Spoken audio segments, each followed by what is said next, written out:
तो hello everyone, NCERT checklist.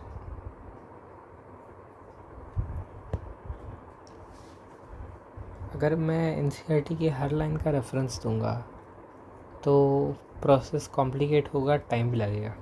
तो the task is, पहले एनसीईआरटी चेकलिस्ट ख़त्म हो जाए, उसके बाद तुरंत उस चैप्टर के उन्हीं पॉइंट्स को एनसीईआरटी से भी एक बार गो थ्रू करना और एनसीईआरटी को पूरी तरह से अच्छे से पढ़ना है।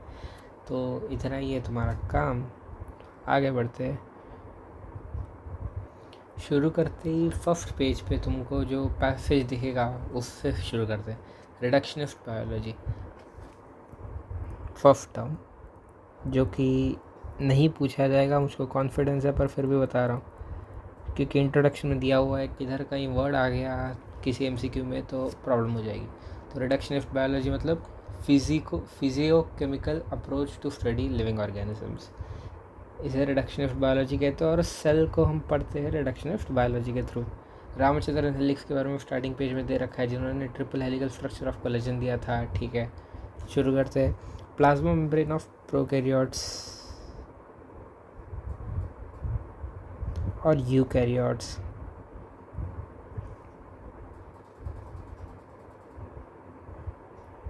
Structurally similar.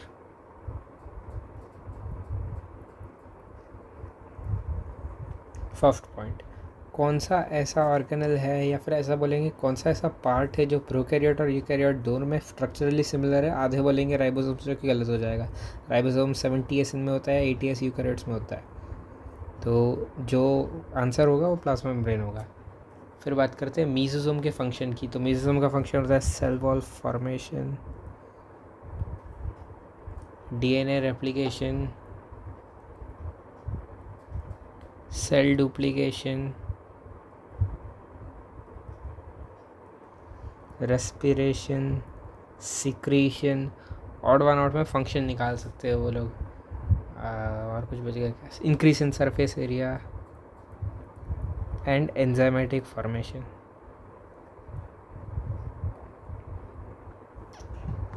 Function of mesosome. Bacteria, हाँ ये एक और अच्छा पॉइंट मिला। फ्लैजेला का ओरिजिन, फ्लैजेला का ओरिजिन प्रोकैरियोट्स में, यूकैरियोट्स में। प्रोकैरियोट्स में क्लियरली एनसीईआरटी बोलती है सेल वॉल से, जबकि यूकैरियोट्स में हम पढ़ेंगे आगे कि वो 9+2 अरेंजमेंट के थ्रू जो है वो प्लाज्मा मेम्ब्रेन से कंटिन्यू होकर सेल के बनता तो एनिमल सेल में ही है। तो इसीलिए सेल मेम्ब्रेन का कंटिन्यूटी है वो यूकैरियोट्स में फ्लैजेला, जबकि प्रोकैरियोट्स में सेल वॉल का एक अलग सा एक्सटेंशन है, वो सेल वॉल में लगा होगा बैक्टीरिया जैसे प्रोकैरियोट्स। फिर राइबोसोम की डायमेंशन 15 नैनोमीटर से 20 नैनोमीटर, 15 नैनोमीटर से 20। प्रोकैरियोट्स, इन प्रोकैरियोट्स टर्म ये करेक्ट इनकरेक्ट में पकड़ेंगे। इन प्रोकैरियोट्स ये हाईलाइट करते हुए उन्होंने 15 नैनोमीटर से 20 नैनोमीटर राइबोसोम का डायमेंशन दिया हुआ। अच्छा, बहुत बढ़िया, बहुत शानदार। Ribosome structurally associated with plasma membrane in prokaryotes, ये भी दे रखा है कि स्ट्रक्चरली। अभी ये लाइन क्यों इम्पॉर्टेंट है करेक्ट इनकरेक्ट के लिए? Structurally associated with plasma membrane.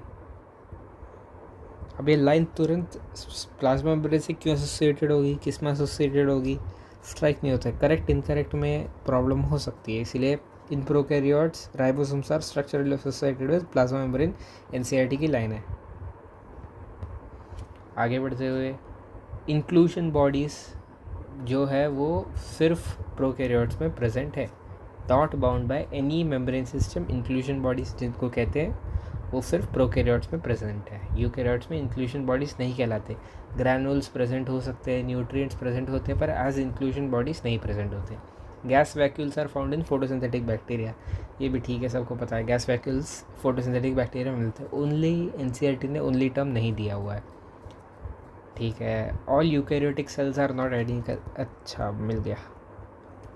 ऐसे इंपॉर्टेंट लाइंस बहुत सारे हैं जो कि खेल कर जाएंगे लेफ्ट में। ऑल यूकैरियोटिक सेल्स, एनसीईआरटी की लाइन है, are not identical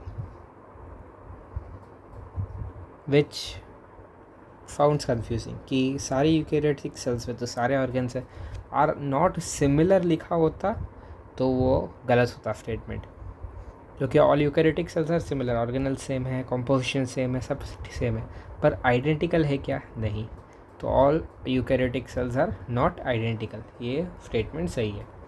centrioles absent in almost all plant cells, अगली बार से लिख के ही लाऊंगा ये, नहीं तो प्रॉब्लम हो रही है। Centrioles absent in almost all plant cells. Ratio of protein to lipid vary in different type of cells, ये भी एनसीईआरटी की लाइन है।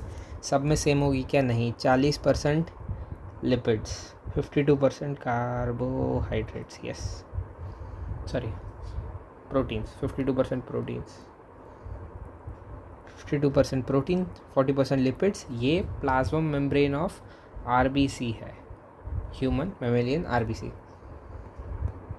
40% lipid, 52% proteins. Quasi-fluid nature of lipid allows lateral movement of proteins, ये भी NCERT की line है। Quasi fluid मतलब semi fluid nature, semi fluid बोलो सेमी सॉलिड बोलो सेम नहीं होता। क्वाजी फ्लूइड मतलब क्वाजी फ्लूइड ही टर्म यूज़ किया जाएगा। It enables lateral movement of proteins। तो जो लिपिड का प्रेजेंस है, लिख देता हूँ, लिपिड का प्रेजेंस की वजह से फ्लूइडिटी कोलेस्ट्रॉल का है। लेटरल मूवमेंट, एक मिनट इसमें बात करेंगे, लेटरल मूवमेंट, शूट स्पेलिंग भी क्या कर रहा हूँ मैं भी, lateral movement of proteins, lateral movement of proteins. Quasi fluid nature of lipid responsible है लेटरल मूवमेंट ऑफ प्रोटीन्स के लिए, और इस लेटरल मूवमेंट ऑफ प्रोटीन्स को, जो बाइलेयर में उसका मूवमेंट है, इस एबिलिटी को हम फ्लूइडिटी कहते हैं। और जितने ज़्यादा लिपिड, जितने ज़्यादा कोलेस्ट्रॉल या लिपिड होंगे उतनी फ्लूइडिटी ज़्यादा होगी, मतलब उतना लेटरल मूवमेंट ज़्यादा पॉसिबल होगा। तो कोलेस्ट्रॉल या lipid is directly proportional to fluidity. Point बताना था, इम्पॉर्टेंट है। This ability of protein for lateral movement is measured as its fluidity, NCERT की लाइन है। अच्छा, importance of fluid nature, cell growth करवाता है, endocytosis, secretion, formation of cell junctions, cell division, ये 5 function NCERT में as it is दे रखे हैं। पोलर मॉलिक्यूल्स, अच्छा एक और इम्पॉर्टेंट लाइन, पोलर मॉलिक्यूल्स को चाहिए होंगे कैरियर प्रोटीन। कैरियर प्रोटीन चाहिए क्यों उनको? क्योंकि लिपिड मेम्ब्रेन जो है वो, उसमें हाइड्रोफोबिक पार्ट है बाहर, हाइड्रोफोबिक पार्ट है बीच में, हाइड्रोफिलिक पार्ट है हेड बाहर। तो जो बीच का एरिया से पास करके आना है उसमें घुस ही नहीं सकता अगर वो हाइड्रोफोबिक है तो पोलर मॉलिक्यूल्स। तो इसलिए कैरियर प्रोटीन्स चाहिए। कैरियर प्रोटीन्स के थ्रू किस टाइप का ट्रांसफ़र होता है, चैप्टर में नहीं लिखा है, पर जो चैप्टर डिलीट हो गया उसमें है, facilitated diffusion. Polar molecules require a carrier protein for the transport into lipid bilayer. मैं कंसेप्चुअली कुछ भी नहीं बताऊंगा, सिर्फ एनसीईआरटी की लाइंस बताऊंगा। सेल टू सेल इंटरेक्शन किसका फंक्शन है? अगर एनसीईआरटी की ही फिर से लाइन, जो कि बहुत ज़रूरी रोल प्ले करेगी एफर्शन, रीज़न और करेक्ट इनकरेक्ट में। सेल टू सेल इंटरेक्शन ये किसका फंक्शन हो सकता है? आधे लोग बोलेंगे प्लाज्मा मेम्ब्रेन, गलत हो जाएगा। एनसीईआरटी बोलती है सेल वॉल का फंक्शन है, cell to cell direct interaction is a function of cell wall.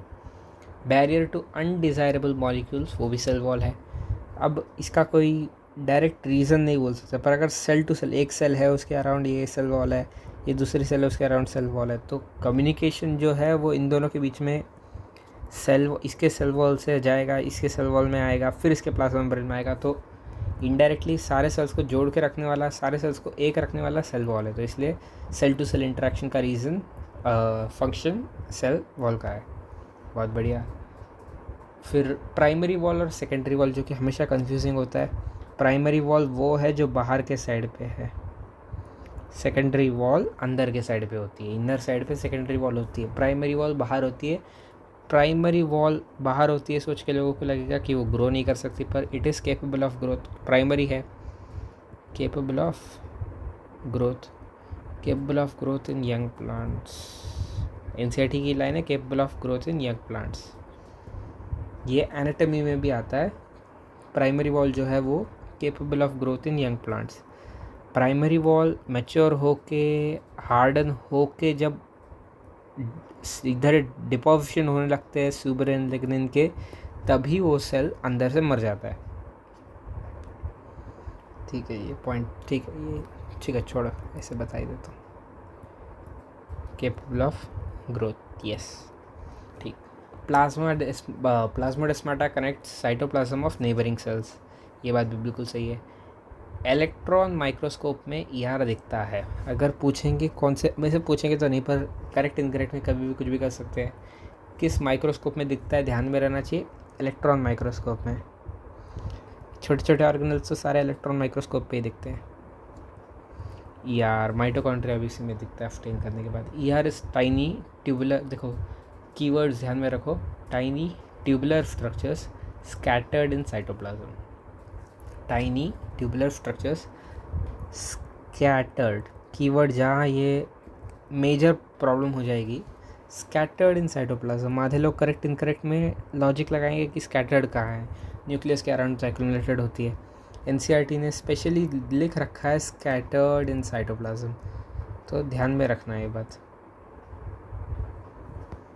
Tiny tubular structure scattered in cytoplasm, किसकी बात कर रहा हूँ, ER की। ठीक है, बहुत शानदार। साइज़ ऑफ सिस्टर्ने का साइज भी दे रखा है। डेटा तो सारे न्यूमेरिकल डेटा तो एक साथ कंपाइल करके रखने चाहिए मेरे हिसाब से। 0.5 से 1 माइक्रोमीटर इन डायमीटर, लेंथ नहीं, डायमीटर। सिस फेज जो है वो कॉन्वेक्स है, फॉर्मिंग फेज है। ट्रांस फेज जो है वो कॉन्केव है, मैच्योरिंग फेज है। दोनों फेजेस एंटायरली डिफरेंट। एनसीईआरटी की लाइन फिर से, entirely different but interconnected.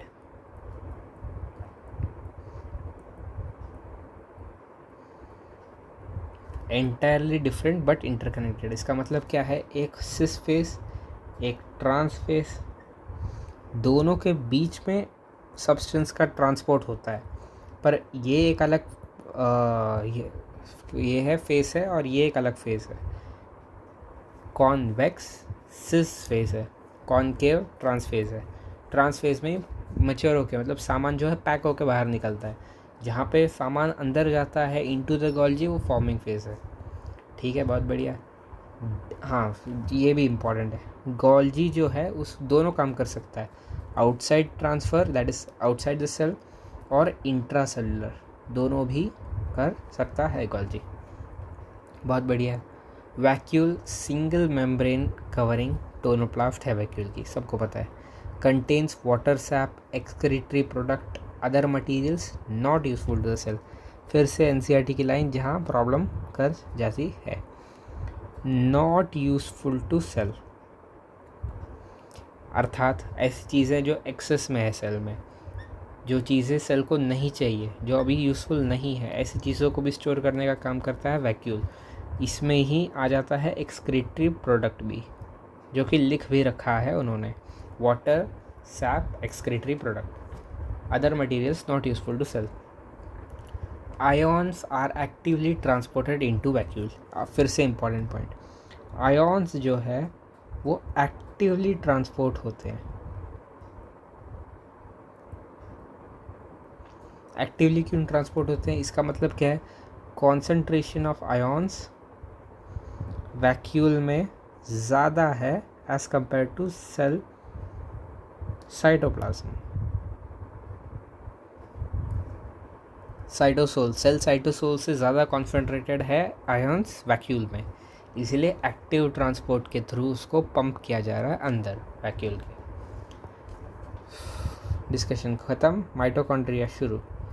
Mitochondria में जो इम्पॉर्टेंट पॉइंट है, अनलेस स्टेन्ड नहीं दिखेगा, not visible under microscope unless specifically stained. NCERT बोलती है स्पेसिफिकली स्टेन्ड, स्टेन का नाम नहीं बोलती, नाम है जेनस ग्रीन। स्पेसिफिकली स्टेन, नाम है जेनस ग्रीन। जब तक स्पेसिफिकली स्टेन से नहीं स्टेन करेंगे वो माइक्रोस्कोप के अंडर नहीं दिखेगा। Considerable difference between shapes and size of mitochondria, अलग अलग सेल में अलग अलग है। सॉसेज शेप्ड, सिलिंड्रिकल हो सकते हैं। डायमीटर एवरेज 0.5 0.2 से 1 माइक्रोमीटर, लेंथ 1 माइक्रोमीटर से 4.1 माइक्रोमीटर। डेटा सारे एक साथ कलेक्ट हो जाने चाहिए। The two mitochondrial membrane have their own specific enzymes, बहुत ज़रूरी है। दोनों मेम्ब्रेन के पास दो मेम्ब्रेन हैं, एक है आउटर, थोड़ा सा डिटेल्स, एक है इनर। इनर जो है वो रिलेटिवली मोर परमेबल है, ऑपोजिट ऑफ क्लोरोप्लास्ट होता है जहाँ तक मुझे याद है। तो इनर मेम्ब्रेन जो है माइटोकॉन्ड्रिया की वो मोर परमेबल है, आउटर जो है वो लेस परमेबल है। माइटोकॉन्ड्रिया और क्लोरोप्लास्ट में उल्टा होता है, इनर जो है लेस परमेबल होती है क्लोरोप्लास्ट में, अगर तो माइटोकॉन्ड्रिया में इनर मोर परमेबल होगी। Inner is more permeable, outer is less permeable. दोनों के पास अपने स्पेसिफिक एंजाइम्स है, पर इनर जो इनर मेम्ब्रेन है उसका एकमात्र एंजाइम जो हम पढ़ते हैं वो है सुकिनिक डिहाइड्रोजिनेस, जो कि क्रेब्स साइकिल में हम यूज़ करते हैं। सुकिनिक डिहाइड्रोजिनेस जो कि हम क्रेब्स साइकिल में यूज़ करते हैं। बहुत बढ़िया, बहुत शानदार। हाँ सही बात है, इनर वाला मैंने बता दिया, ठीक है। ये लाइन भी उन्होंने लिख रखी है, that two mitochondrial membrane have their own specific enzymes, all reactions of Krebs cycle occur in mitochondrial matrix. अच्छा, ये कैसे पॉसिबल है? ये लाइन भी एनसीईआरटी में ही लिखी है, 100 बार की एक बात ये पूछा जाएगा पक्का। All reactions of Krebs cycle occur in mitochondrial matrix. Enzyme का प्रेजेंस मेम्ब्रेन में है, एंजाइम का प्रेजेंस मेम्ब्रेन में है, तो रिएक्शन माइटोकॉन्ड्रियल मैट्रिक्स में कैसे हो रही है? तुम्हारा प्रोडक्ट, रिएक्शन का होने का मतलब क्या है? तुम्हारा प्रोडक्ट बन के कहाँ मिल रहा है? प्रोडक्ट बन के तुम्हारा ऑप्टेन मेम्ब्रेन के ऊपर थोड़ी होगा, तो प्रोडक्ट जो है वो ऑप्टेन माइटोकॉन्ड्रियल मैट्रिक्स में हो रहा है, पर the enzyme for it to activate is present on the inner membrane, जो कि सुकिनिक डिहाइड्रोजिनेस है। सही बात है, ये लाइन बहुत ज़रूरी है, सीधे एनसीईआरटी से पूछेंगे। All the reactions of Krebs cycle occur in mitochondrial matrix. अच्छा, possess single circular DNA, controversy करता है लाइन, सिंगल सर्कुलर डीएनए। अच्छा ये नहीं हो, क्लोरोप्लास्ट में उन्होंने लाइन ऐसी ही लिख रखी है कोई, एक second, small double stranded circular DNA. यहाँ क्लोरोप्लास्ट में ऐसा लाइन लिख रखा है, माइटोकॉन्ड्रिया में they have clearly described it single circular DNA है। प्लास्टिड होता है ना, तो प्लाज्मिड होता है ना, वैसे ही single circular DNA, single circular. पर अगर यदि मैं बात करूं क्लोरोप्लास्ट की तो सब कुछ उल्टा है इसमें। पहली बात तो inner less permeable, inner membrane मेरा लेस परमिएबल,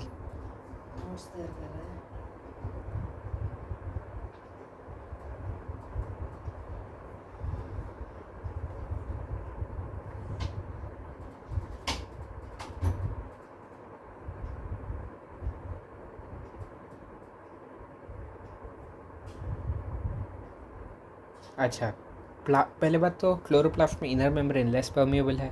जो ग्राना है तुम्हारे, ग्राना में ही लाइट रिएक्शन होती है, स्ट्रोमा लैमेला में भी लाइट रिएक्शन होती है। स्ट्रोमा में हमारा डार्क रिएक्शन या लाइट इंडिपेंडेंट रिएक्शन या फोटोसिंथेटिक शुगर रिएक्शन जिसको बोलते हैं वो होता है।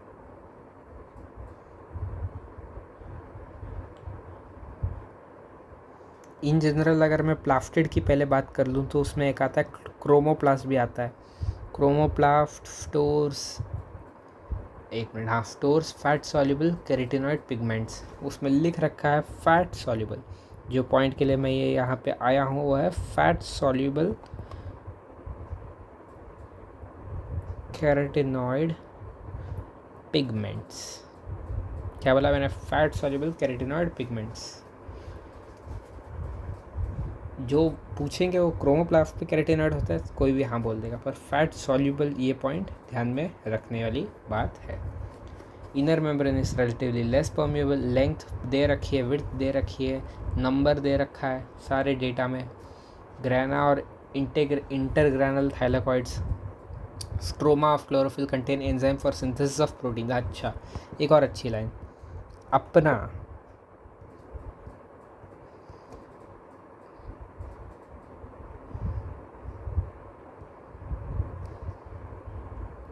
एक मिनट यार, अपने लिए वो बनाता है प्रोटीन्स और पापा के लिए बनाता है वो कार्बोहाइड्रेट, अर्थात प्लांट के लिए वो बनाता है कार्बोहाइड्रेट, क्योंकि काम है उसका सिंथेसिस। तो कार्बोहाइड्रेट प्लांट के लिए बनाता है, अपने लिए पर वो प्रोटीन बनाता है। तो इसलिए एनसीईआरटी ने जो लाइन लिखी है उसमें लिख रखा है stroma of chlorophyll contain enzyme for synthesis of proteins and carbohydrates. Protein का रीज़न ये है, आधे लोग तो इधर ही निपट जाते हैं कन्फ्यूज होके। प्रोटीन्स अपने लिए बना रहा है, खुद क्लोरोप्लास्ट के लिए एज इट इज़ बना रहा है, क्योंकि वो सेमी ऑटोनोमस ऑर्गेनल है, एंडोसिम्बायोंट थियरी है, ज़रूरत नहीं है, ठीक छोड़ दो। कार्बोहाइड्रेट बनाना उसका काम है, ठीक है। स्मॉल, यहाँ ही यही कंट्रोवर्सी आती है जो कि अभी तक नहीं सॉल्व हुई है। Small double stranded circular DNA, NCERT में ये प्रिंटेड है। तो bye double stranded circular DNA do they mean वो डबल डीएफ डीएनए है या फिर दो सिंगल स्ट्रैंडेड सर्कुलर डीएनए है, ये कन्फ्यूजन रहता है। पर एनसीईआरटी की सीधी लाइन याद करने में ही भला है सबका। सीधा लाइन यही कहता है डबल स्ट्रैंडेड सर्कुलर डीएनए, तो कोई भी यही सोचेगा कि वो सर्कुलर डीएस डीएनए है। Ideally it is 2 SS DNA, two circular SS DNA, पर एनसीईआरटी की वर्डिंग के हिसाब से वो सर्कुलर डीएफ डीएनए है और इसी को मान के चलो। राइबोसोम्स पे आते हैं भाई, माइटोकॉन्ड्रिया हो गया, चलो अच्छा है। राइबोसोम्स में आता है फर्स्ट पॉइंट, इनडायरेक्ट मेजर, जो एस है स्वेडबर्ग्स यूनिट है, वो इनडायरेक्ट मेजर है, डायरेक्ट नहीं है। इनडायरेक्ट मेजर ऑफ साइज और डेंसिटी। इनएक्टिव फेज में डाइमर फॉर्म में रहता है राइबोसोम मेरा।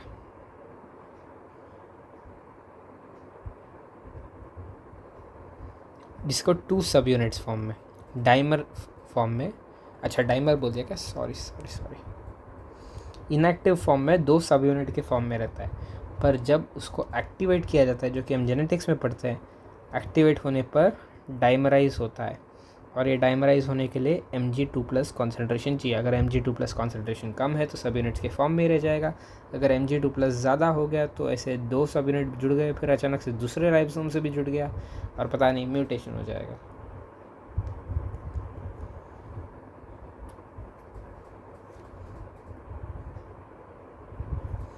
इसके बाद आता है सीलिया और फ्लैजेला, जिसमें मैंने पहले बता दिया कवर्ड बाय प्लाज्मा मेम्ब्रेन है, तो यूकैरियोट्स में प्लाज्मा मेम्ब्रेन का कंटिन्यूशन है। एक्सोनीम जो है पूरा जो मलबा है प्लाज्मा मेम्ब्रेन के अंदर, plasma membrane outer most covering है, उसके अंदर तुम्हारे यार कितने 9 बनाने पड़ेंगे यहाँ क्या, 5 6 7 8, कहीं जगह दे दो इनको भी, 9, और ये बीच वाला कोर, फिर बाकी सब बना लेना ऐसे ऐसे ऐसे।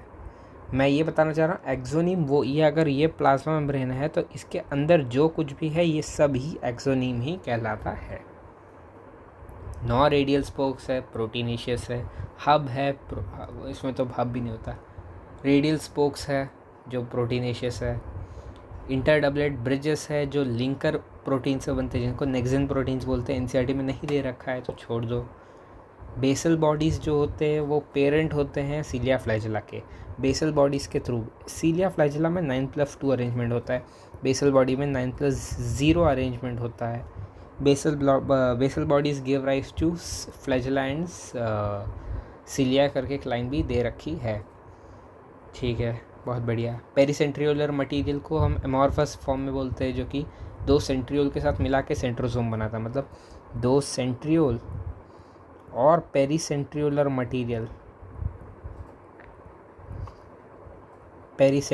मटीरियल मेरा सेंट्रोजोम फॉर्म करता है। क्या फॉर्म करता है? मेरा centrosome.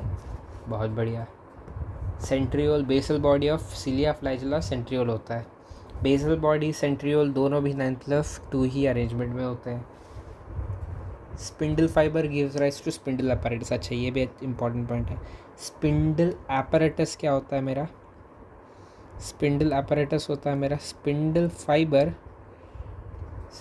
Fibre plus aster, star like shape में जो निकलते हैं सेंट्रियोल्स। अभी ये एस्टर है। अब इस एस्टर से जो स्पिंडल फाइबर्स निकले, ये एस्टर और ये स्पिंडल फाइबर, इन दोनों को मिलाकर हम स्पिंडल apparatus बोलते हैं। Centriole is not a part of spindle apparatus। बहुत इंपॉर्टेंट पॉइंट है। Centriole is not a part of spindle apparatus। Spindle fibre give rise to spindle apparatus, ये लाइन भी सही है। पेरीन्यूक्लियर स्पेस डेटा है 10 nanometre से 50 नैनोमीटर तक। Nuclear pore form by fusion of its to membranes. दो membranes जब fuse करेंगे तो न्यूक्लियर पोर बनेगा। ऐसे पोर बन गया, देखो। अच्छा, यहाँ एक और इम्पॉर्टेंट पॉइंट आता है, by directional movement. Nuclear pore के थ्रू जो है, यार मैं इधर ये नहीं क्रिएट कर रहा, पार्टीशन नहीं क्रिएट कर रहा, समझ लो। न्यूक्लियर पोर के थ्रू बाई डायरेक्शनल मूवमेंट होता है। क्या होता है बाई डायरेक्शनल मूवमेंट? किस चीज़ का? प्रोटीन्स का और आरएनए का। कैसा टाइप का मूवमेंट? By directional. ये बहुत बोलना ज़रूरी है क्योंकि अंदर भी चीज़ आ रही है, बाहर भी जा रही है, तो बाई डायरेक्शनल समझ जाते हैं, पर एनसीईआरटी में लिखा हुआ है, कभी करेक्ट इनकरेक्ट में आया तो कंफ्यूज हो सकता है। Chromatin also contains non histone proteins and RNA. Chromatin जो है उसमें नॉन हिस्टोन प्रोटीन्स, मतलब जो पैकेजिंग करने में काम आता है, वो क्रोमैटिन में भी होते हैं, नॉन हिस्टोन प्रोटीन्स। आरएनए भी क्रोमैटिन में होते हैं, ठीक है। Each chromosome has a primary constriction centromere, secondary constriction. अच्छा, ये बहुत ज़रूरी है। आधे लोग बोलेंगे सेकेंडरी कंस्ट्रक्शन, तो सेकेंडरी कंस्ट्रक्शन है तो दिख रहा है, कंस्ट्रक्शन मतलब ऐसे से दिख रहा है, तो मतलब ये स्टेन हो गया होगा इसलिए दिख रहा है, पर ये थ्योरी गलत है। सेकेंडरी लॉजिक से अगर बोलेंगे तो ऐसा लगेगा, पर ऐसा नहीं है। सेकेंडरी कंस्ट्रक्शन जो है वो एक नॉन स्टेनिंग रीजन है। कैसा रीजन है? नॉन स्टेनिंग रीजन है। नॉन स्टेनिंग रीजन का मतलब ऐसा रीजन जिसमें स्टेन ना दिखे। तो होता क्या है, ये मेरा सेंट्रोमियर, ये मेरा सेंट्रोमियर है, ये मेरा क्रोमोसोम के आर्म्स है। अच्छा, हुआ क्या, मुझको ऐसा कुछ दिख रहा है, इसको भी ऐसे से कलर कर लेना, तो ऐसे कुछ दिख रहा है मुझको। तो मैंने सोचा क्या हो गया, तो जब हमने और स्टेनिंग ट्राई की तो भी ये पार्ट सिर्फ स्टेन नहीं हो रहा था बीच का, और यहाँ एक और पार्ट मिल रहा था जो इसके साथ ही एसोसिएटेड था। तो इसका तो मतलब ये है कि बीच में ऐसा कुछ है जो मिस हो रहा है, इधर जो स्टेन नहीं हो रहा है, और इसकी वजह से एक अलग पार्टीशन दिख रहा है इसी एक क्रोमोसोम का। तो इस नॉन स्टेनिंग रीजन को सेकेंडरी कंस्ट्रक्शन बुलाया गया। सेकेंडरी कंस्ट्रक्शन के ऊपर ये जो टुकड़ा बचा था, हमने जैसे अभी ड्रॉ किया, तो ऐसे था ना, ये तो ये ड्रॉ किया, तो ऐसे जो टुकड़ा बच गया, इसको हमने सैटेलाइट बोल दिया, अपीयरेंस ऑफ स्मॉल सैटेलाइट। ये हमारा सैटेलाइट हो गया, ये हमारा सेकेंडरी कंस्ट्रक्शन हो गया। समझ रहे हो क्या? नॉन स्टेनिंग रीजन बताने के लिए मैं समझा रहा हूँ, नॉन स्टेनिंग रीजन बहुत ज़रूरी है, कन्फ्यूजन होता है। ये सेकेंडरी कंस्ट्रक्शन। अच्छा, बहुत बढ़िया। Microbodies membrane bound minute vesicles है। क्या मेम्ब्रेन बाउंड है? तो हाँ, तो मेम्ब्रेन बाउंड में माइक्रोबॉडीज़ भी आएंगे, तो माइक्रोबॉडीज़ को भूल ना जाना, मेम्ब्रेन बाउंड होंगे। यूनी मेम्ब्रेन हो, डबल मेम्ब्रेन हो, ये मैं क्लियर नहीं करूँगा, पर मेम्ब्रेन बाउंड तो होते हैं। समरी के कुछ important lines.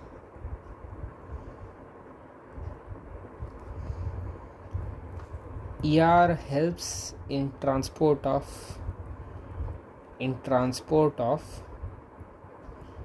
substances synthesis of proteins, lipoproteins and glycogen. अगर ये एग्जैक्ट लाइन तुम्हारे सामने करेक्ट इनकरेक्ट में आ गई तो कोई सोच भी नहीं सकता इसको करेक्ट मार्क करे इनकरेक्ट मार्क करे, क्योंकि चैलेंजिंग है। तो डायरेक्ट समरी की लाइन है कि एंडोप्लाज्मिक रेटिकुलम जो है ट्रांसपोर्ट ऑफ सब्सटेंसेस के साथ साथ synthesis of protein, synthesis of lipoproteins और सिंथेसिस ऑफ ग्लाइकोजन में भी काम आता है। Large and more nucleoli in cells carrying out active protein. अच्छा, एक्टिव प्रोटीन सिंथेसिस जहाँ हो रहा है वहाँ टेक्निकली ज़्यादा क्या होना चाहिए? राइबोसोम।